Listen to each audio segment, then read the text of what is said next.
जीत fix. सोचो धरती रुक गई तो क्या होगा, सोचो अगर हवा रुक गई तो क्या होगा, सोचो अगर किसी ट्रेन का सफर 2000 किलोमीटर है और वो 400 किलोमीटर पर जाके ही रुक गई तो क्या होगा, सोचो अगर पूरी पृथ्वी का पानी समंदर में ही जम करके एक जगह पर रुक गया तो क्या होगा, सोचो अगर डॉक्टर ऑपरेशन करते करते बीच में रुक गया तो क्या होगा।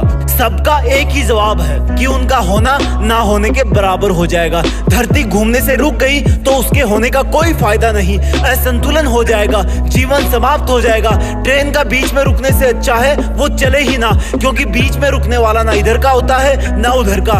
अगर नेचर में हाइड्रोलॉजिकल साइकिल यानी कि जल चक्र बंद हो गया तो भी जीवन समाप्त हो जाएगा। और अगर डॉक्टर ऑपरेशन करते हुए रुक गया तो फिर उसका बेहोश मरीज कभी भी होश में नहीं आएगा। अगर शुरू कर दिया है तो खत्म करके छोड़ो, अपना मकसद पूरा करके छोड़ो, चाहे कितना भी बड़ा सेक्रीफाइस करना पड़े। तुम्हारा हमेशा मेहनत करना ही तुम्हारे जिंदा होने का सबसे बड़ा सबूत है। और अगर लाइफ में तुम कुछ नहीं करना चाहते तो जियो एक मुर्दे की तरह, जिंदा लाश बनकर, हमेशा काम ना करने के बहाने ढूंढते रहना। बिजली चली गई तो मोमबत्ती जला के पढ़, जिम जाने के पैसे नहीं है तो बाल्टी में पानी भर के बाइसेप बना, धरती पर पसीना बहा के सिक्स पैक बना।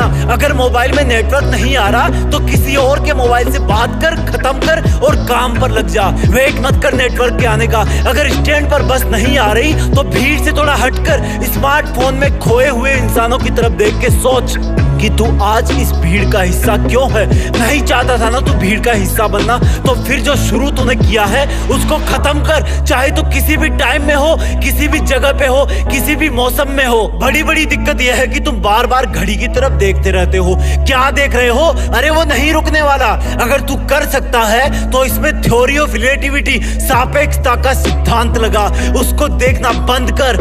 और जितनी स्पीड से वो टाइम भाग रहा है उतनी ही ताकत से तू भी अपने काम में, अपनी मेहनत में, अपनी पढ़ाई में मन लगा। जब तुम भी नॉन स्टॉप मेहनत करोगे तभी तुम टाइम के साथ ढल पाओगे। किसी महान काम को अंत तक अंजाम देने के लिए लगातार काम करना पड़ता है। अगर कोई महाराजा युद्ध करने जाता है तो वो अंत तक लड़ता है, जब तक वो विजेता ना बन जाए या फिर जब तक उसके प्राण ना चले जाए। आज तुम्हें कोई दुश्मन के पास नहीं भेज रहा, क्योंकि ऊपर वाले को पता है कि तुमने तुम्हारा सबसे बड़ा दुश्मन खुद को ही बना रखा है, जिससे तुम कभी जीतना तो छोड़ो, जीतने की सोचते भी नहीं। जिस दिन तुम दुनिया को डील करने से पहले खुद को डील करना शुरू कर दोगे उसी दिन से तुम जिंदा माने जाओगे, क्योंकि तुम्हारा खुद के काबू से भागना ही तुम्हारी मेहनत को बीच में रोकने की सबसे बड़ी वजह है। तुम्हें कोई जबरदस्ती नहीं रोकता है, ये तुम्हारी इंद्रियों का स्वार्थ है, जिसको काम चोरी में मजा आने लगा है। थकना नहीं पड़ता, पसीना नहीं बहाना पड़ता, आंखें किताब में नहीं घुसानी पड़ती, मीठे मीठे काल्पनिक सपने देखने में कोई दिक्कत नहीं होती। धीमे चलो या तेज चलो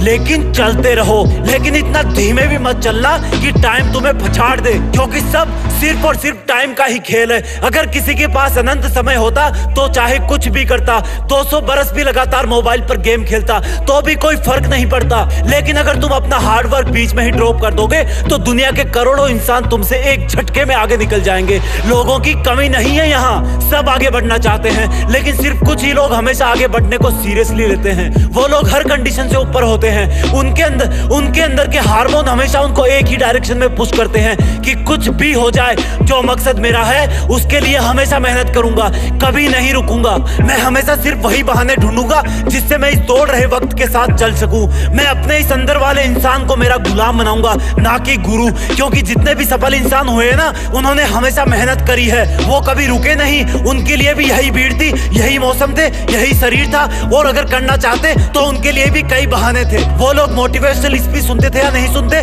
उनका मुझे नहीं पता, लेकिन वो लोग कंसिस्टेंट थे, वो लोग लगातार काम करते थे, और यही राज था।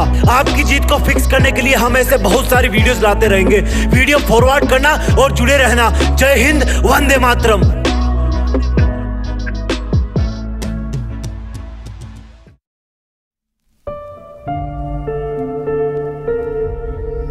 जीत फिक्स।